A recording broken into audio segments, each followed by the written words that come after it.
defuñ ci moom diine moo tax saaga la am au bout des lèvres day saaga ay ndey moi je les ai pardonné baal naa leen nag parce que ma xam ni foofu lañ toll mais yéen di ngeen war a xeex bu dee da ngeen di xeex gis naa kenn ku bind moom ne waa kii yow fen rek ngay def bon man nekk ma di fen au contraire damay nekk di corriger seeni fen yéen laay corriger n'est-ce pas seen fen yi laa nekk di corriger man yéen a ma sonal kon ndax seen fen yaa bëri n'est-ce pas donc aujourd'hui kon il faut tamit attention on se dit la vérité dañu bàyyi naxante gi tappale gi tubaab bi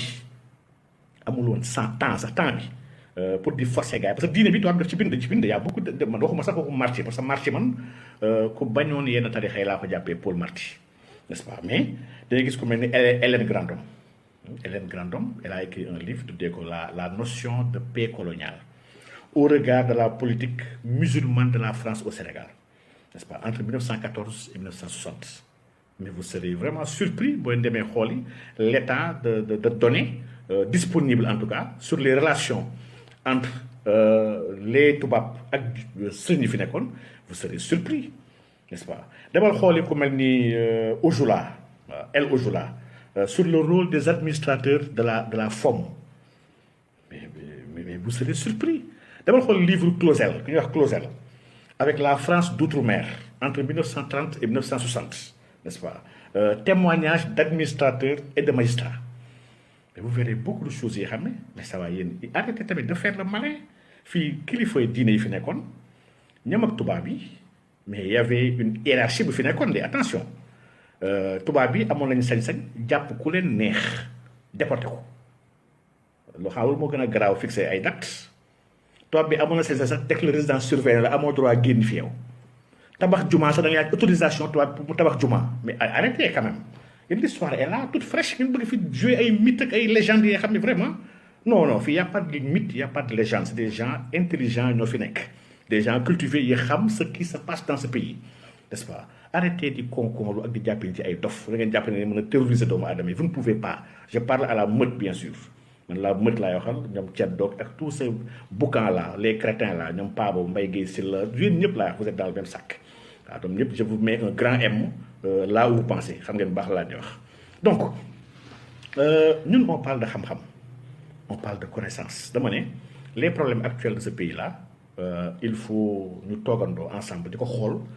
Avec ba pare bañ ko passionné sànq ba tànn sama benn xarit de sar ma ne ko mais man dama yéem parce que ku fi taxaw ne yonent bi sallallahu alayhi wasallam ba mu toogee ak waa Quraysh dañ ko exiger ba pare imposer ko, n'est-ce pas, imposer ko ne ko doo dugg Makka yow pour ñëw aj si le traité de Hudaybiya lu ko andi xam nañ quelles sont les raisons ñu forcé ko doo dugg Makka il n'était pas en infériorité militaire, mais il a accepté. Acceptation, c'est ndam la ci islam. Mais si on impose un nangu, ne julité ka ñi delu, amna julité xam dañoo méron. Mais yonent bi sallam visionnaire la dafa xam li xew. Mais légui fi Sénégal so né fi Serigne Diw, Serigne Touba wala Alaaji Malik wala Alaaji Abdoulaye, to bi daf ko imposer kay rek dafa ñax teggine. Mais imposer, c'est quoi? Toi, il y avait une autorité qui était là, c'est quelque chose de bien, on ne peut pas l'ignorer. Au contraire, c'est encore un rôle de manière dépassionnée. Je sens que je suis avec un ami, Amadou, je suis donc, on parlait du fait de dépassionner et de lire avec les lectures du temps. Parce que, je me dis que c'est un rapport, livre, mais toi, il faut tag tous les chefs religieux qui étaient là. Il faut les tag, c'était des collaborateurs. Non, c'était des auxiliaires, n'est-ce pas? Donc, pourquoi il y a des pourquoi ça, on les a assimilés à des collaborateurs, à des collabos? Parce que nous avons des hommes. Cheikh Ahmadou Bamba a des hommes. Il a été même décoré de la Légion d'honneur française. Il y a des hommes, il y a des khalis. C'est pas le seul.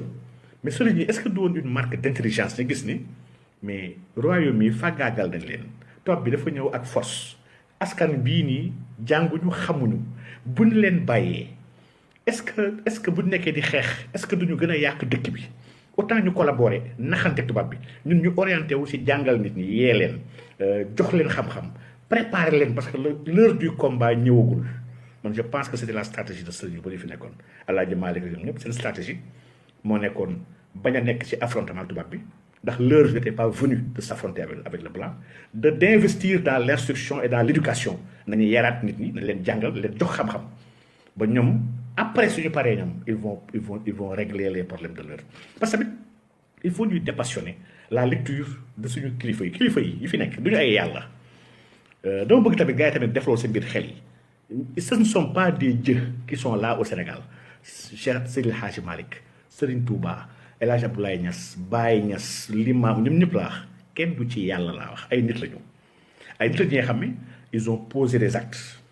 c'était de grands intellectuels de très grands intellectuels des hommes engagés des hommes des savants au vrai sens du mot des patriotes ak nit yi nga xam ne islam kese moo leen ñoroon ñi ils étaient pas ci parparloo bi xew temps yi ñi ils étaient ci nu ñu mën a defee ensemble pour mën a régler les problèmes des musulmans problème mu l'islam n'est-ce pas problème mu l'islam li nag l'islam aujourd'hui problème yi on les connaît xam nañ leen problème yooyu léegi pourquoi mun ñu ko analyser de manière dépassionnée et de manière intelligente nag pour mën a xam fan la ñu jëm ak la ñu war a def man je pense que aujourd'hui jullit bi même si saxaaba yi sallallahu alayhi wasallam mais saxaaba yi daaw ñu d'accord ils étaient pas d'accord da gis ku taxaw ne Aboubacar Sadiq d'accord maak yow ci li nga wax fii kenn ma fi ñuy wax ne man d'accord maak Alaaji Malick wala Sëñ Tuubaa li mu wax fii d'accord maak moom mais da koy wax sa gars yi bëgg la lekk ndax c'est pas ay borom xam-xam ay dof ñoo fi nekk mais lii mënul continuer quand même fii ay borom xam ñoo fi nekk ñoo war a waxtaan ci xam-xam et on doit voir avec les lunettes notre temps en nous appuyant nag sur l'héritage bi nga xam ne ak le travail qui a déjà été fait par suñu ay ayal mais on doit aujourd'hui dépasser les enseignements yi xam moo fi nekkoon 19e siècle je suis désolé mais yàlla moom jamono bu nekk dafay jëfante waa jamono boobu alquran dafa ne kullu yawmin huwa fi sha'nin Dieu chaque jour yàlla mu ngi jëfante jaam yi yàlla taxawul ay mayam jeexul wal axiratu xayrun laka min al ula lii ñëw après mooy dàq foofu li weesu woon te yàlla nag jamono bu nekk nag moom mooy samp ay ndaanaan yoo xam ne ñoo koy taxawal diine bi pourquoi ñun mun ñu xalaat ni jamono bii y a des enjeux islam y a des combats de l'islam y a des musulmans qui sont là qui doivent les porter ñu bëgg toujours di botter en touche di tappale ay waa sëñ bi mais quand même attention waaye disons la vérité donc il faut ñu sérieux tuuti donc li am mooy man dama gis ne projet islam ci boobu laa gis ñu commencé yàq Sénégal fii te chaque fois moo ko nag dama ne tarixa yi kilifa yi sampoon tarixa yi ñoo xeex diine ñoo ko xeexal ñoo ko taxawal de manière dépassionnée nag de manière pas du tout mbiru tappale wala calcul yàlla lañ doon liggéeyal yàlla kese lañ naroon mais aujourd'hui ñuy boole seen bopp si tarixa yooyu yàqu-yàqu yi am si yëpp instant ñoo koy yàq tout ci plateau télé boobu waaj daf ma laaj ci wàllu koor man yéen yi ñëpp xam ngeen ne man taalibe Tijaan la loolu man au début dama ko doon nëbb sax parce que ma jàpp ni pour man bokkul ci respect ñi may waxal ma leen di bëgg forcer sama sëriñ ndax forcer sëriñ moo dul yoon te loolu dafa am la meute ils sont champions ñoom en concon lu bëgg forcer ñëpp seen sëriñ man sama sëriñ daaw ma sax tudd ba léegi may wax yow naa def sama live ba mu jeex du ma tudd sama sëriñ parce que ma jàpp ni ñun ñii lu ñuy régler dafa dépasser mbiru sëriñ li ñu bokk dafa rëy trop te par respect kenn ku nekk jal mooy tudd sëriñ mais man dama am sama sëriñ am naa foo bokk maa ngi gën a jeex tàkk fuuf sama sëriñ maa ngi ko gën a bëgg juróom-ñaari yoon te maa ngi ko gën a xam ndax man sama sëriñ ànduma ak moom ci yëf yi dof yi gars yi xewal nii man dama jàng xam sama sëriñ la wax dama ko gëstu dem xool ñi mu doon àndal xool ñi mu yar dem xool ay bindam man ay bindam laa wóolu parce que dafa wax lu leer inna xutuuti lil anami saadatun sama bind yi sama rëdd yi may rëdd mu ne ab texe la ab bànneex la pour mbindeef yi donc man dama dépassé ay c'est-à-dire c'est ak ay daanukat yi may waxal c'est que man loolu fa laa indi woo yéen jàpp ni da ngeen war a dépassé fi ngeen nekk instant yi ndax fi ngeen nekk tarixa ëpp na loolu waaye man sama sëriñ ci boom sama waa goxu sëriñ man ci wàllu koor gi man vraiment déglu ma ci kenn pourtant am naa tarixa de mais déglu ma sama waa tarixa ay ati at a ngi nii presque maag ibaadu yi ñu julendu ay ati at laa wax parce que mbiru weer bi yonent sa daf ko réglé ba pare donc su ñëwee ba tey tamit ñu bëgg andi ay clivage d'ordre tarixa sur le croissant mooy kon ñun nous avons trahi sax jàngale bi sax dañ ko trahir on l'a trahi man soxlawu ma dégg sama kàddu sama kilifa sëriñ sama sëriñ ak ku mënti doon ci kañ laa war a woor ak kañ laa war a woor yi sincèrement xaaruma ko sama sëriñ nag wax dëgg yàlla am na lu ma ko wegee lool te fonk naa ko am na li nga xam ne ci ay asgar ak ay awraad ak ay asraar yi nga xam ne moom ma ko jàngal moom rek laa ciy déglu ndax moom ma ko jàngal waaye chariatul islamia dafa ñoŋ pare na yàgg dafa pare amatul luñ ciy wax dafa amatul luñ ciy yokk n'est-ce pas amatul luñ ciy yokk wax dëgg yàlla léegi nag Cheikh Habibou waaw c'est que yow doo def loolu yow doo def loolu ngay wax mais am na ñu koy def sëriñ bi donc pour dire que xam nga tamit lii neexal a waxtaan mooy toujours ñu suy waxtaan man dama jàpp ni daayira bi c'est un milieu bi nga xam ne ñun nous avons dépassionné par parlo nous sommes pas là pour par parlo wax dëgg yàlla nous sommes pas là pour ça dañoo nekk fii pour waxtaan li mën a jëmale kanam li mën a jariñante suñu biir tey maa ngi gis tey benn waaye sax bu def poste ba pare identifié ma ci poste bi ci biir poste bi nee na man franc-maçon la def sama benn photo bi ma téen def nii si di xool si kaw mel ni léegi xool ci kaw nee na léegi def na benn ron sama bët bi nag si bët bi damay junj mbiru franc-maçon ndeysaan xam nga ni nit yi xam nga léegi suñu eggee foofu nga xam ne ça devient extraordinaire am ñeen sax ñu bind noo kii homosexuel la waaye bu leen ko déglu xam nga nit ki foofoo gannaaw yéen dafa jàngal na si munaafiq ayatul munaafiq dafa ne naafiq ñett yi nga koy xamee saa yu ko wóolu daf lay trahir saa yu waxee dafay fen saa yu xuloo lépp luy sos ak fen ñeme na ko jël teg ko sa der pour yàq sa der ma dama gis ñoom laa mët ay naafiq lañ ndax naafiq moo tax ngay inventé pour dëggal li ngay wax ci nit soxlawul sos pour attaquer nit ki nag nit la day juum de mën na wax li xam dafa juum et su juumee nga ko war a gàgganti n'est-ce pas su juumee nga ko war a jàpp gàgganti ko ne ko li nga wax nii du noonu mais jarul sosal ko jarul tam fenal ko jarul tamit saaganteeg moom parce que kii yéen ñaar kii lu mu lay defal sax man ñoom est-ce que ëpp la ma leen njëriñ sax que diine bi n'est-ce pas est-ce que man ëpp la ma leen njëriñ ñoom diine bi waaw wax dëgg yàlla donc pour dire que mbir yi il est bon des fois ñuy wàccee le jeu waxtaan avec honnêteté parce que man honnêteté bu amee rek pour man waxtaan mën na sori waaye fii aujourd'hui avec la meute c'est pas un débat honnête parce que le fond de ma pensée dañ jël travestir ko pour mën a légitimer ay attaques sur ma personne soxloolu ngeen di fenn wala ngeen di sos pour attaquer ma ba mu bëggee attaquer je suis là je me cache pas donc je me cache pas attaquez-moi directement donc mais bu leen fenn man fenn bi laa leen bëgg moytul bàyyi leen fenn n'est-ce pas donc Cheikh Khadim li wax ni lu am solo la yow tam weddiwu ma ko et ça repose le débat de début moo tax ma ne kon ñun on a un problème de confiance kon on a un problème de confiance ndax bu dee fii pourtant waxuma yaa ngi wax ibaadu yi fii waa tarixa sax am na fi yenn tarixa bu ñu gisee waa Fuutaa ngi dañu gis weer bi gars yu bëri fi kenn la topp problème bi dafa commencé léegi dépassé affaire de ibaadu ak sufiyanke non mbir mi dafa mel léegi problème de communauté la fii fa am ay communauté yi xam ne kenn ku nekk sa communauté nga gëm donc xam bu ñu demee ba communauté bu nekk ut ay jumaam sax fii si biir Dakar pour ku nekk doy na waar ndeysaan waroon doon ak yow te sax am lañ ko teg waaw d'accord naa ko Mourtada Mbaye je suis entièrement d'accord di nga wax de am na kii xam ne ci xam-xam la ko teg loolu wér la te dàquma ko nag dama jàpp ne jullit ñi dafa am benn richesse bu ñu am suñu ixtilaaf yërmande la waaye ixtilaaf bi nga xam ne ci xam-xam dañ ko teg ba dama gis yoo xam seen ixtilaaf du xam-xam par loolu la mais ixtilaafu xam-xam wax dëgg yàlla duñu nangu dañ koy nangu nag sëriñ bi dañ koy nangu c'est que man sama problème de base kon di andiwoon waxtaan bi yëpp mooy pourquoi jullit ñi nekk au 21e siècle au moment où le calcul est possible ñëpp jàng nañu ñuy calculer xam nañu baax quels sont les cycles de la lune le cycle lunaire le mois sidéral le mois yëpp on l'a appris xam nañ ko n'est-ce pas on est bien d'accord que ñun ñëpp ku sa soxna nekk en état fii ëmb nga dem ci docteur mu échographie ne la doom bu jigéen ngay am da nga koy gëm pourtant raybu la doom bi judoogul raybu la n'est-ce pas ku ci toog feebar dem ci hôpital ñu defal la diagnostic defal la scanner ne la sa xol dafa am problème dafa am dafa bouché foog ñu opérer ko da nga koy gëm waaw lu tax mun ñu calculer ak jumtukaay yu ñu am ñu xam weer bi ndax feeñ na wala feeñ gaa yi mën ko génnee wax ko man c'est que c'est là-bas où je posais un débat scientifique mooy au-delà yéen sa sam nee na suumu li ru'yatihi waftiru li ru'yatihi wa in ghumma aleykum ndax xadis bi kay xam nañ ko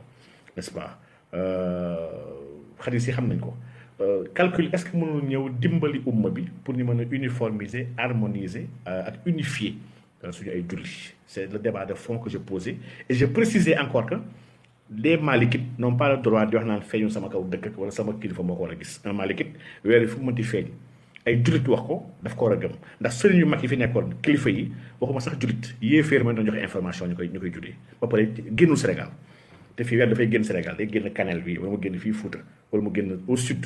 ay nit yu bëri fii taxaw ne ñoo bañ woori wuñu sama sëriñ lay xaar mu wax ma ko li c'est un fait on n'invente absolument rien wax dëgg yàlla donc vraiment julit ni jàpp naa ne am na le débat de ay grand débat yoo xam ne moo ñuy xaar peut-être foofu la ñu war a ñun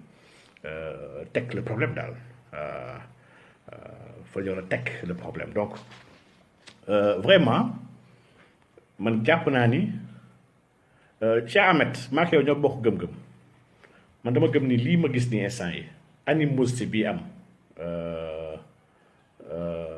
animosité bi am actuellement ci biir tarixa yi animosité bi ça me dit rien qui va yi wax dëgg yàlla affaire bu ndaw il faut ñu def ko benn polémique xoolal vidéo bi encore une fois ma préciser une chose vidéo boobu elle est antérieure de début koor gi la woon premier jour koor presque wala deuxième jour koor gi la vidéo boobu lañ ko defoon ils ont entendu ba Korité ñu dagg si benn affaire bu ndaw partagé ko wax ci seen ay wax saaga seen ay saaga wax ñëpp nañ ci wax am ñeen ñu bëri gis naa ay am na ñaari golo yoo xam ne leen xàmmee ñoom léegi sa far ñoom dañoo yàqamti def ay vidéo parce que ñoom nee nañ et je vais vous dire une anecdote l'anecdote mooy loolu moo jël ma koy wax parce que lii c'est extrêmement grave et quelqu'un buy fréquenter la meute moo ma jox information boobu et j'étais choqué wax dëgg yàlla choqué donc mais macha allah donc man au début avant dama yaakaar sax ay góor jigéen ñoo dugg ci biir combat bi pour jéem a xool ñu saboter suñu rassemblement du 23 mais alhamdulilah du ay góor jigéen c'est la meute n'est-ce pas te liñ ci jublu ak liñ ci wax yëpp maa ngi leen yëgal ne yëg naa ko te xam naa ko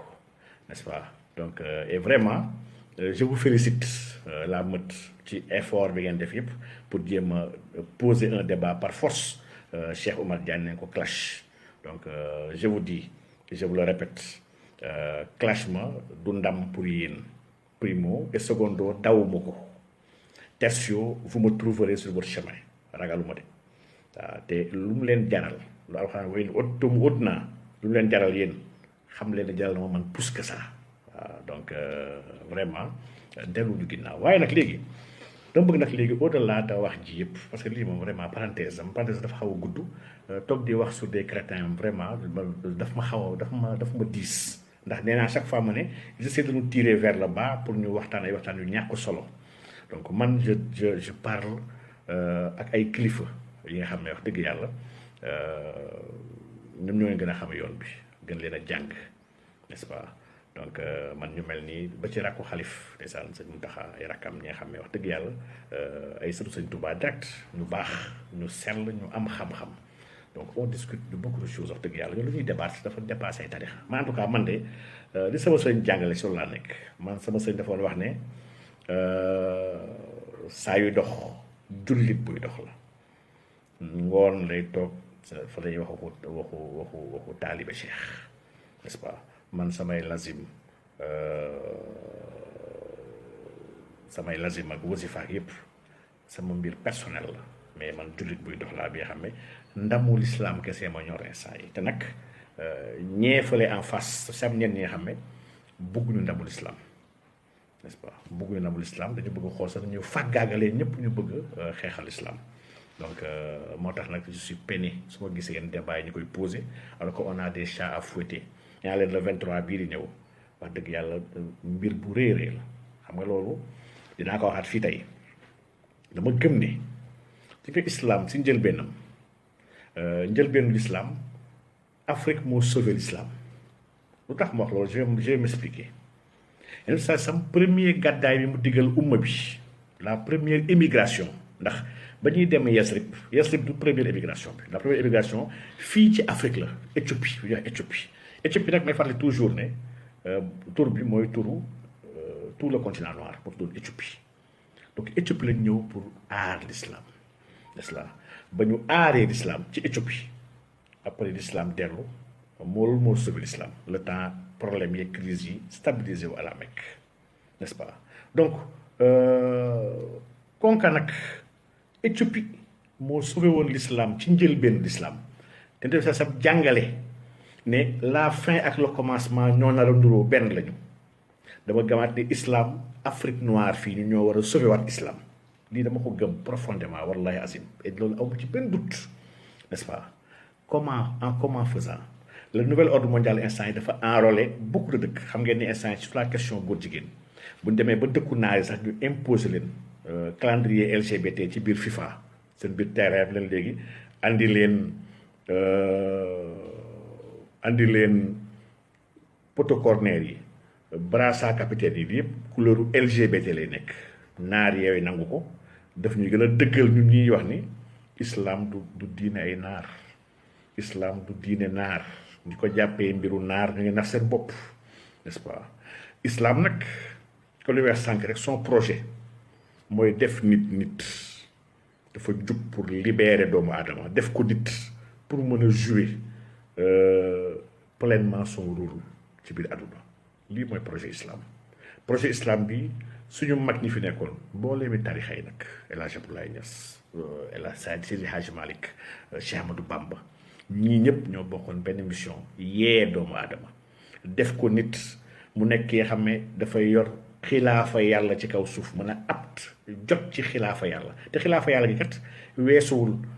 mën a am benn wàll ci biir wilaaya nga mën a donn ci maqaama yàlla yi dond ci martaba yàlla yi dond ci xam-xam bi borom bi dond ci ulum yeeg asraar yeeg ci lépp waaye léegi nag projet def doomu aadama nit rendre ko libre bokkul actuellement ak li am fii Sénégal nga xam ne dafa am ay kuréel ak ay mbooloo yoo xam ne dañoo infiltrer toutes les tarixa di xool nu ñu defee dof doomu aadama nu ñu ko defee dof waaw nu ñu ko defee un petit nu ñu ko defee mala ndax mala mooy ki nga xam ne dañu ko jël mel ni ku ñu takk en laisse di ko jëfloo di ko saagaloo di ko xeexloo di ko xulooloo te fekk loolu taxul woon yàlla wàccee ko ci kaw suuf dafa am ay mission yu kan ci kaw suuf mission yooyu tasawuf dafa ñëw moom pour faire jouer pleinement l'être humain son rôle sur terre en le délivrant d'abord ci ay zulumaat ay ténèbres yàlla saa yooyu wax ci alquran ténèbres daf koy def au pluriel az zulumaat waaye nuur toujours singulier lay nekk ila nuur waaw du wax jamais anwaar ak ay nuur singulier la leer dafa leer n'est-ce pas dafa leer donc sànce boobu islam am tarixa yi wuutu ko ci di ko doxal yoon yëpp kilifa diine yëpp Cheikh Ahmadou Bamba Seydi Hadji Malick El Hadj Abdoulaye Niass Cheikh Ibrahima Niass tout le monde waa Bou Kounta Ndiassane tout le monde am ittewu tàggat doomu aadama maanaam xamal ko muy benn ginnaaw xamal ko yar ko muy ñaar ginnaaw yar ko yéege ko muy ñett te lii yëpp ñu koy defandoo ci sellal ko li mooy la triptyque bi nga xam ne taalim tarbiya ak taraqi maanaam ak taraqi yéeg ci maqaamay kaw yi n'est-ce pas te lii mooy ñetti martaba maqaamatu diin as-salaasa islam iman ihsan n'est-ce pas waaye lii yëpp mu ngi amee ci ñu koy tazkiya n'est-ce pas tasfiya n'est-ce pas ndax ñaari martaba yi ñu benn waaw ñu koy purifier di ko sellalee pour mën a jouer rôle yi donc il est aberrant et il est désolant soo gisee ay nit sous le couvert des tarixa di jéem a xool nu ñu endoctriner doomu aadama nu ñu ko abétirer nu ñu ko animaliser n'est-ce pas pour mën ko jëfandikoo di c'est contre tasawuf moo tax nag may xuloo ak ñu mel noonu nit yi bëgg assimiler sama xuloog ñooñu bëgg ko yóbbu ci benn champ ne kii sëriñ bi la bañ wala tarixa nangam la bañ loolu ñi ma xam ak ñi ma jege yëpp xam nañ ni tarixa yëpp mënumaa bañ ay tarixa te mënumaa bañ ay kilifa yu nekk ci tasawuf ay wàllu yu yàlla laa mënuma leen bañ ndax wilaaya boo si bañee kenn ka sa nga mel ne bañ nga ñëpp c'est comme risaala c'est comme nubuutu boo bañee benn yonent bañ nga mboolem yonent yi waaw donc wax dëgg yàlla sëñ Mourtada Mbaye ñii ay naafeq lañ moom lii naafeq la ndax boo dégloo kenn te xool la ci arrangé dagg ko pour jaxase ko ay doomu aadama lii melokaan naafeq xàqan la lii moo amoon Madinatul Munawwara man def ma leen loolu ñoom man musuma dagg vidéo kenn te du ma si dagg vidéo kenn ci àdduna dagg benn vidéo bu ndaw pour wax loo kenn du waxul non loolu je le ferai jamais n'est-ce pas su may wax ak kenn dama koy wax directement à visage découvert live laay def ñu toog wax li ma xalaat sama li may wax sama xalaat tamit sama àqulaay talaa moo tax ma wax mën naam tam ma juum c'est possible ah nit day juum waaye nag même su ma juumee je me trompe de bonne foi n'est-ce pas et bëgguma lu may ndamu l'islam man bu doon ndamu ay tarix kese kon dama wax ci benn kilifa diine ndax sama sëriñ mun naa toog di gàmmu ci moom pendant 50 jours là sans arrêter di wax ci ay abiyaatam di wax ci ay diwaanam di wax ci ay xasidaam te du ma pare te mun naa ci wax lu yéeme li nga xam ne ku ko déglu na si jariñte na jàng donc bu dee wax ci xam-xam wala wax dara rek fii la fekk baax waaye pourtant propagande yooyu ñu nekk ñu ci parce que dañoo mag man dama mag propagande fi ma nekk fi may évoluer dafa féetee kaw propagande donc moo tax ma leen di moytuloo propagande boobu waaye ñoom dañ lay def ennemi jàpp ne da ngay xeex yoon bi xam nga ñoo dem ba fi nga xam ne léegi aujourd'hui ku sunnawee sax gën a fonk sunna moo tax ma ne kon xamuñu la mag ci jàngale bu dee da ngay gën a fonk sunna sax di gën a sellal sa gars yi ne yow sa taalibe des na waaw parce que nga commencé wax ay yonent bi saa sam nee na xadis nangam waaw lii yonent bi ñu wax tax moo yonent bi waxoon nangam yonent bi il paraît waxoon na nangam de sooy wax yonent bi sax dafay commencé da ngay commencé gêner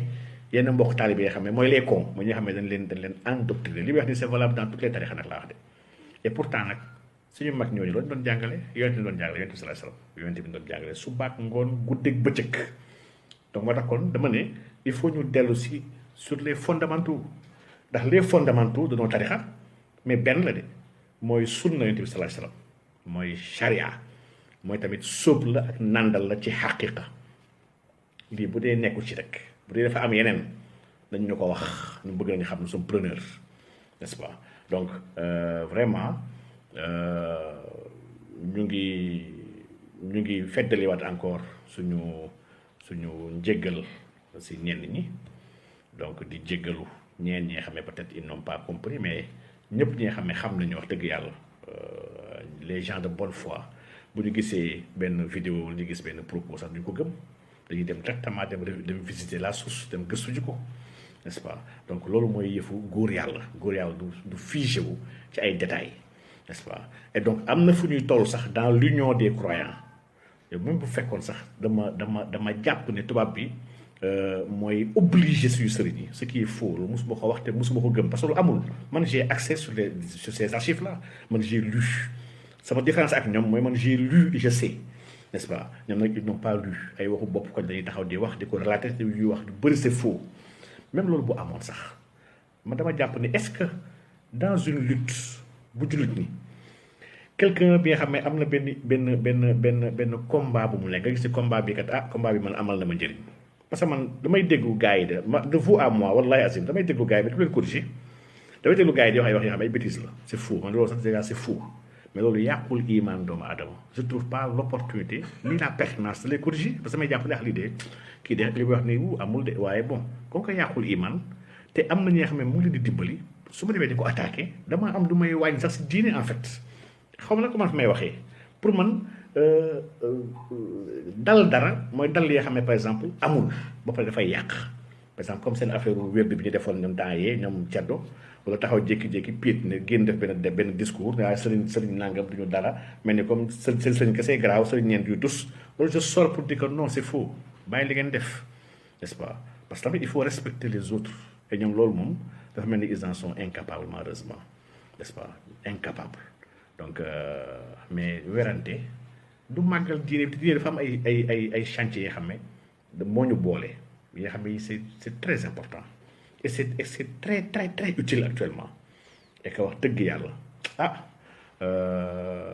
suñu union de même bu ñu amoon ay divergence ñu denc ko sax tuuti ba ci kanam régler li nga xam ne moo ñu boole ñu defar ko bu baax après ñu dellu suñu ñu xuloo dóolante man jàpp naa ne mooy yëfi ay borom xam-xam n'est-ce pas donc pour man mooy yëfi borom xam-xam donc borom xam-xam lii dal na foog naa japonais yi wala chinois yi n'est-ce pas